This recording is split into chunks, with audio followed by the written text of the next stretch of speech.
Confidiamo nel fatto che la convocazione di domani possa aggiungere un elemento di certezza in più piuttosto che aumentarlo. Domani alle 14 nello stabilimento ferrarese della Berco, leader mondiale nella produzione di sottocarri, il board dell'azienda ha convocato tutte le rappresentanze sindacali dopo l'annuncio lo scorso venerdì di 550 esuberi tra le sedi di Copparo e Castelfranco. Qui i posti a rischio sono una settantina a fronte di 150 dipendenti. Vuol dire mettere fuori dai cancelli la metà della forza lavoro e la difficoltà ovviamente sarà di reggere anche su un sito già colpito nelle scorse annate da una serie di incentivazioni all'esodo piuttosto che di uscite volontarie. Una decisione, quella dell'azienda, comunicata in una nota in cui si legge che si è resa necessaria dalle difficili condizioni di mercato e dal contesto geopolitico globale che hanno spinto la società ad affrontare una fase di profonda trasformazione. L'azienda i numeri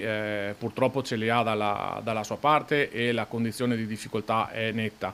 La richiesta che i sindacati avanzeranno al nuovo tavolo di confronto sarà quella di scorporare la contrattazione per gli esuberi da quella per il trattamento economico di chi resterà in azienda. La questione di tenere separati i piani è quella di dire occupiamoci di chi in qualche maniera l'azienda ci chiede di far uscire, ma occupiamoci altrettanto in un secondo momento di chi resta nel mantenimento del rating, insomma della propria retribuzione, piuttosto che di condizioni di lavoro vere e proprie che dovranno essere discusse. La nostra priorità, si legge ancora nella nota della Berco, è salvaguardare il futuro dell'azienda e con esso quello della maggior parte dei nostri collaboratori. Restiamo disponibili a valutare proposte e soluzioni che possano ridurre l'impatto di queste decisioni e siamo pronti a esplorare tutte le vie possibili per gestire questa fase delicata nel modo più responsabile. C'è da tenere in piedi tutto un percorso estremamente difficile di tenuta anche sui prossimi anni, non è una congiuntura ciclica a cui dovremmo far fronte per poi